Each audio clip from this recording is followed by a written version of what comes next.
സുവിശേഷം വിശുദ്ധ മാർക്കോസ് എഴുതിയ സുവിശേഷത്തിൽ നിന്ന് 5-ാം അധ്യായം 21 മുതൽ 43 വരെയുള്ള വാക്യങ്ങൾ. അക്കാലത്ത് യേശു വഞ്ചിയിൽ മറുകരയെത്തിയപ്പോൾ ഒരു വലിയ ജനക്കൂട്ടം അവനും ചുറ്റും കൂടി. അവൻ കടൽ തീരത്ത് നിൽക്കുകയായിരുന്നു. അപ്പോൾ സിനഗോഗ് അധികാരികളിൽ ഒരുവനായ ജായിറൂസ് അവിടെ വന്നു. അവൻ യേശുവിനെ കണ്ട് കാൽക്കൽ വീണ് അപേക്ഷിച്ചു, "എന്റെ കൊച്ചുമകൾ മരിക്കാറായി കിടക്കുന്നു. അങ്ങ് വന്ന് അവളുടെ മേൽ കൈകൾ വെച്ച് രോഗം മാറ്റി അവളെ ജീവിപ്പിക്കണമേ." യേശു അവന്റെ കൂടെ പോയി. വലിയൊരു ജനക്കൂട്ടം തിങ്ങിഞ്ഞെരുങ്ങി പിന്തുടർന്നു. 12 വർഷമായി രക്തസ്രാവമുള്ള ഒരു സ്ത്രീ ഉണ്ടായിരുന്നു. പല വൈദ്യന്മാരുടെയും അടുത്തുപോയി വളരെ കഷ്ടപ്പെടുകയും കൈവശമുള്ളതെല്ലാം ചെലവഴിക്കുകയും ചെയ്തിട്ടും അവളുടെ സ്ഥിതി മെച്ചപ്പെടുകയല്ല, കൂടുതൽ മോശമാവുകയാണ് ചെയ്തത്. അവൾ യേശുവിനെ കുറിച്ച് കേട്ടിരുന്നു. ജനക്കൂട്ടത്തിനിടയിലൂടെ അവൾ അവന്റെ പിന്നിൽ ചെന്ന് വസ്ത്രത്തിൽ സ്പർശിച്ചു. അവന്റെ വസ്ത്രത്തിൽ ഒന്ന് തൊട്ടാൽ മാത്രം മതി, ഞാൻ സുഖം പ്രാപിക്കുമെന്ന് അവൾ വിചാരിച്ചിരുന്നു. തൽക്ഷണം അവളുടെ രക്തസ്രാവം നിലച്ചു. താൻ രോഗവിമുക്തയായിരിക്കുന്നുവെന്ന് അവൾക്ക് ശരീരത്തിൽ അനുഭവപ്പെട്ടു.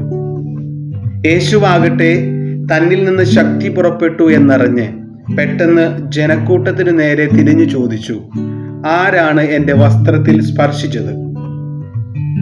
ശിഷ്യന്മാർ അവനോട് പറഞ്ഞു, "ജനം മുഴുവൻ നിനക്ക് ചുറ്റും തിക്കിക്കൂടുന്നത് കാണുന്നില്ലേ? എന്നിട്ടും ആരാണ് എന്നെ സ്പർശിച്ചത് എന്ന് നീ ചോദിക്കുന്നുവോ?" ആരാണത് ചെയ്തതെന്നറിയുവാൻ അവൻ ചുറ്റും നോക്കി. ആ സ്ത്രീ തനിക്ക് സംഭവിച്ചതറിഞ്ഞ് ഭയന്ന് വിറച്ച് അവന്റെ കാൽക്കൽ വീണ് സത്യം തുറന്നു പറഞ്ഞു. അവൻ അവളോട് പറഞ്ഞു, "മകളെ, നിന്റെ വിശ്വാസം നിന്നെ രക്ഷിച്ചിരിക്കുന്നു. സമാധാനത്തോടു കൂടി പോവുക. വ്യാധിയിൽ നിന്ന് വിമുക്തയായിരിക്കുക." യേശു സംസാരിച്ചു കൊണ്ടിരിക്കെ സിനഗോഗ് അധികാരിയുടെ വീട്ടിൽ നിന്ന് ചിലർ വന്നു പറഞ്ഞു, "നിന്റെ മകൾ മരിച്ചു. ഗുരുവിനെ ഇനിയും എന്തിന് ബുദ്ധിമുട്ടിപ്പിക്കുന്നു?" ഇത് കേട്ട് യേശു സിനഗോഗ് അധികാരിയോട് പറഞ്ഞു, "ഭയപ്പെടേണ്ട, വിശ്വസിക്കുക മാത്രം ചെയ്യുക. പത്രോസും യാക്കോബും യാക്കോബിന്റെ സഹോദരൻ യോഹന്നാനും ഒഴികെ മറ്റാരും തന്നോടുകൂടെ പോരാൻ അവൻ അനുവദിച്ചില്ല." അവൻ സിനഗോഗ് അധികാരിയുടെ വീട്ടിലെത്തി. അവിടെ ആളുകൾ വലിയ ബഹളം വയ്ക്കുന്നതും ഉച്ചത്തിൽ കരയുന്നതും അലമുറയിടുന്നതും അവൻ കണ്ടു. അകത്തു പ്രവേശിച്ച് അവൻ അവരോട് പറഞ്ഞു, "എന്തിനാണ് നിങ്ങൾ ബഹളം വയ്ക്കുകയും വിലപിക്കുകയും ചെയ്യുന്നത്? കുട്ടി മരിച്ചിട്ടില്ല, ഉറങ്ങുകയാണ്." അവർ അവനെ പരിഹസിച്ചു. അവനാകട്ടെ അവരെ എല്ലാവരെയും പുറത്താക്കി. അനന്തരം പെൺകുട്ടിയുടെ മാതാപിതാക്കന്മാരെയും തന്റെ കൂടെയുണ്ടായിരുന്നവരെയും കൂട്ടിക്കൊണ്ട് അവളെ കിടത്തിയിരുന്നിടത്തേക്ക് അവൻ ചെന്നു. അവൻ അവളുടെ കൈക്ക് പിടിച്ചുകൊണ്ട്, "ബാലികെ, എഴുന്നേൽക്കൂ" എന്നർത്ഥമുള്ള തലീത്ത കും എന്ന് പറഞ്ഞു. തൽക്ഷണം ബാലിക എഴുന്നേറ്റ് നടന്നു. അവൾക്ക് 12 വയസ്സ് പ്രായമുണ്ടായിരുന്നു. അവർ അത്യധികം വിസ്മയിച്ചു. ആരും ഈ വിവരം അറിയരുത് എന്ന് യേശു അവർക്ക് കർശനമായ ആജ്ഞ നൽകി. അവൾക്ക് ഭക്ഷണം കൊടുക്കുവാൻ അവൻ നിർദ്ദേശിച്ചു. കർത്താവിന്റെ സുവിശേഷം. ക്രിസ്തുവേ, അങ്ങേക്ക് സ്തുതി. നാം ഇന്ന് ആണ്ടുവട്ടത്തിലെ 13ാമത്തെ ഞായറാഴ്ചയിലേക്ക് പ്രവേശിച്ചിരിക്കുകയാണ്. പിശാചിന്റെ അസൂയ നിമിത്തമാണ് മരണം ലോകത്തിലേക്ക് വന്നതെന്ന് ജ്ഞാനത്തിന്റെ പുസ്തകത്തിൽ ഇന്ന് 1ാമത്തെ വായനയിൽ പറഞ്ഞു വെക്കുന്നു. സങ്കീർത്തകൻ ഇപ്രകാരം പറയുന്നു, "കർത്താവേ, ഞാൻ അങ്ങയെ പാടിപ്പുകഴ്ത്തും, അവിടുന്ന് എന്നെ രക്ഷിച്ചു." വിശുദ്ധ പൗലോസ് അപ്പോസ്തലൻ കൊറിന്തോസുകാർക്ക് എഴുതിയ 2ാമത്തെ ലേഖനത്തിൽ, "നിങ്ങളുടെ സമൃദ്ധിയിൽ നിന്ന് ദരിദ്രരുടെ കുറവ് നികത്തണമെന്ന്" 2ാമത്തെ വായനയിലൂടെ വിശുദ്ധ പൗലോസ് അപ്പോസ്തലൻ നമ്മളെ ഉദ്ബോധിപ്പിക്കുന്നു. സുവിശേഷത്തിലേക്ക് കടന്നു വന്നാൽ വളരെ നീണ്ടൊരു സുവിശേഷ ഭാഗമാണ് നാം ഇന്ന് വായിച്ചു കേൾക്കുന്നത്. 2 അത്ഭുതങ്ങളാണ് അതിൽ പ്രധാനമായി പറഞ്ഞു വെക്കുന്നത്.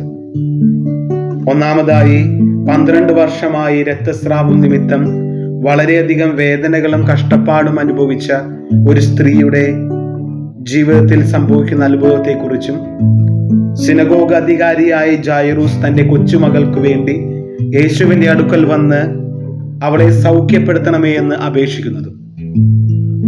ഇന്നത്തെ സുവിശേഷം തുടങ്ങുമ്പോൾ തന്നെ ജായിറൂസിന്റെ അഭ്യർത്ഥന മാനിച്ചുകൊണ്ട് അവന്റെ ഭവനത്തിലേക്ക് യാത്രയാകുന്ന യേശു പോകുന്ന വഴിക്ക് അവനെ കാണുവാനും അവനെക്കുറിച്ച് കേട്ട് അറിഞ്ഞ വ്യക്തികൾ തിക്കിത്തിരക്കി അവന് ചുറ്റും കൂടുമ്പോൾ ആ ജനക്കൂട്ടത്തിനിടയിലൂടെ വന്ന് 12 വർഷമായി രക്തസ്രാവം നിമിത്തം വേദന അനുഭവിക്കുന്ന ആ മകൾ യേശുവിന്റെ വസ്ത്രത്തിലൊന്ന് സ്പർശിച്ചാൽ മാത്രം മതി, എനിക്ക് സൗഖ്യം ലഭിക്കുമെന്ന് ഉറച്ചു വിശ്വസിച്ചുകൊണ്ട് അവന്റെ വസ്ത്രത്തിന്റെ വിളുമ്പിൽ സ്പർശിക്കുന്നു.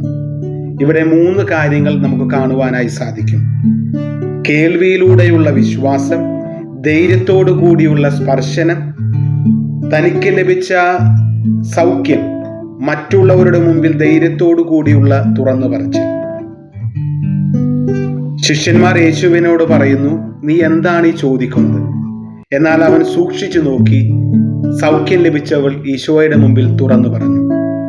സിനഗോഗ് അധികാരിയുടെ വീട്ടിലേക്ക് യാത്രയാകുമ്പോൾ ജായിറൂസിന്റെ വീട്ടിൽ നിന്നും ചിലർ വന്നു പറയുന്നു, അവൾ മരിച്ചു, നീ എന്തിനെ ഗുരുവിനെ വീണ്ടും ബുദ്ധിമുട്ടിപ്പിക്കുന്നു? എന്നാൽ ഈശോ പറയുന്നു, വിശ്വസിക്കുക മാത്രം ചെയ്യുക.